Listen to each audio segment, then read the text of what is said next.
जेवर एयरपोर्ट के निर्माण का दौर अंतिम चरण में चल रहा है और आज खुद उत्तर प्रदेश के मुख्यमंत्री योगी आदित्यनाथ कार्य का निरीक्षण करने आ रहे हैं और माना जा रहा है कि इस महीने के अंत तक जेवर एयरपोर्ट आम जनता के लिए खोल दिया जाएगा। हमारे साथ जेवर के विधायक ठाकुर धीरेन्द्र सिंह जी हैं। धीरेन्द्र जी, जिस तरीके से पूरी कार्यशैली रही है नोएडा इंटरनेशनल एयरपोर्ट को बनाने को लेकर, हालांकि थोड़ा विलंब हुआ, लेकिन जिस तरीके से जेवर एयरपोर्ट तैयार हो रहा है, तो क्या माना जाए कि इस महीने के अंत तक जो जेवर एयरपोर्ट है वो आम जनता के लिए खोल दिया जाएगा? निश्चित तौर से 15 दिसंबर तक एयरपोर्ट बनाने वाली कंपनी का वायदा है कि वो सारी आवश्यकताएं पूरी कर लेंगे लाइसेंसिंग के साथ। और ये चूंकि योगी आदित्यनाथ जी का ड्रीम प्रोजेक्ट है, वैसे इस थोड़ा विलम्ब से चालू होने जा रहा है, लेकिन आप अगर देश के और दुनिया के अन्य एयरपोर्ट की बात करेंगे तो 3 साल के एक छोटे से पीरियड में अंतर्राष्ट्रीय स्तर का एयरपोर्ट बन जाना अपने आप में एक मिसाल है। तो मैं समझता हूँ आज मुख्यमंत्री जी इसकी अंतिम बार समीक्षा करेंगे। पिछली बार भी वो आए थे, कुछ कमियां थीं जिन्हें उन्होंने डायरेक्शन दिया था, आज वो देखेंगे उन कमियों में क्या सुधार है।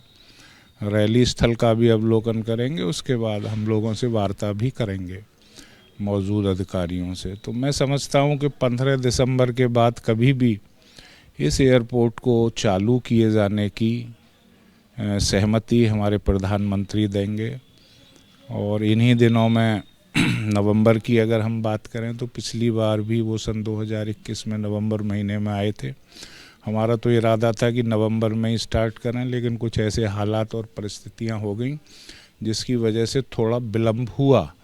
लेकिन आज की बैठक के बाद एक डेट निश्चित हो जाएगी और फिर हम सभी लोग एक ऐतिहासिक कार्यक्रम कराने की तैयारियों में जुट जाएंगे। अगर बात की जाए धीरेन्द्र जी, तो नोएडा इंटरनेशनल एयरपोर्ट के शुरू होने से पश्चिमी यूपी ही नहीं बल्कि आसपास के जो राज्य हैं, जो उत्तर प्रदेश से सटे हुए राज्य हैं, वहाँ पर भी विकास की जो गंगा है वो बहती हुई नजर आएगी। युवाओं को बेहतर रोजगार मिलेंगे, तमाम किसानों को बेहतर, एक कहा जाए तो उपज के साथ साथ उनके अनाज का, उनकी फसलों का उचित मूल्य भी मिलेगा।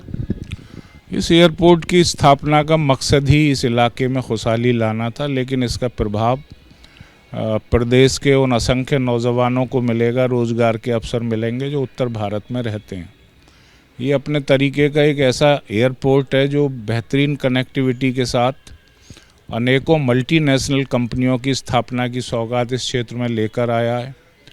Multi modal hub, cargo hub, medical device park, film city, क्या कुछ इस एयरपोर्ट की स्थापना के बाद इस क्षेत्र में स्थापित नहीं होने जा रहे। और इससे आगे बढ़कर मुख्यमंत्री चाहते हैं कि कृषि उत्पादों को हम शीघ्रता से भेज सकें विदेश में, जिससे किसान को अच्छा लाभ मिल सके अपने उत्पादन का। उन सारी योजनाओं पर भी काम कर रहे हैं। तो मैं समझता हूं कि ये गेम चेंजर है पूरे उत्तर भारत के लिए। दिल्ली हमारा ओवरबर्डेड एयरपोर्ट हो चुका है और ये कि ऑक्सीजन प्रदान करेगा दिल्ली एयरपोर्ट को भी।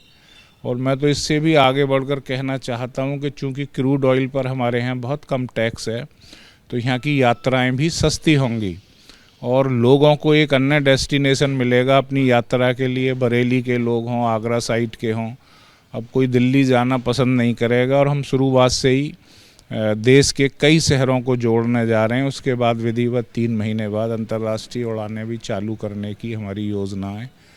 तो ये एक सौगात है इस प्रदेश की आर्थिक स्थिति को और मजबूत करने की। ये सौगात है लाखों नौजवानों को रोजगार देने की, और ये सौगात है इस पूरे एनसीआर रीजन की खुशहाली की। धीरेन्द्र जी, अगर बात की जाए तो अब कौन से ऐसे काम हैं एयरपोर्ट के जो अभी अधूरे हैं, जिन्हें पूरा होना है?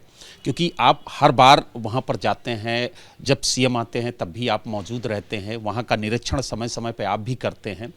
कौन कौन से ऐसे काम हैं जो बाकी हैं जिन्हें जल्द पूरा कर लिया जाएगा और माना जा रहा है कि इस महीने के अंत तक जेवर एयरपोर्ट आम जनता के लिए खोल दिया जाएगा? फिलहाल तो एरोड्रम लाइसेंस की आवश्यकता है हमें, बाकी सभी तैयारियां काफ़ी हद तक पूर्ण हो चुकी हैं। पिछली बार योगी जी ने कहा था कि जो आउटर है उसमें अभी काफ़ी गंदगी है, तो लैंडस्केपिंग भी हुई है चारों तरफ, और जो एंट्री पॉइंट हैं वो सारे दुरुस्त कर दिए गए हैं।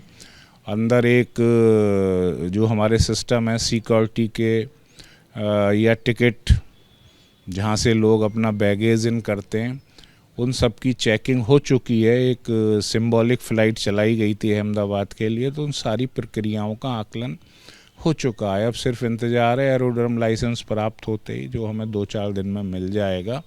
सिर्फ प्रधानमंत्री नरेंद्र मोदी जी के आगमन का इंतज़ार है, और यह देश देखेगा कि उत्तर प्रदेश को किस तरीके से 2017 के बाद प्रदेश के मुख्यमंत्री ने एक अंतर्राष्ट्रीय पहचान दी है। और मैं तो बहुत अपने आप को गौरवान्वित महसूस करता हूं कि यह माध्यम मेरे जेवर क्षेत्र को मिलने जा रहा है, जो आर्थिक प्रगति का माध्यम बनेगा इस प्रदेश की, और नौजवानों की रोजगार का माध्यम बनेगा। यानी कुल मिला के ये कह सकते हैं कि प्रधानमंत्री का समय मिलते ही तारीख का ऐलान कर दिया जाएगा।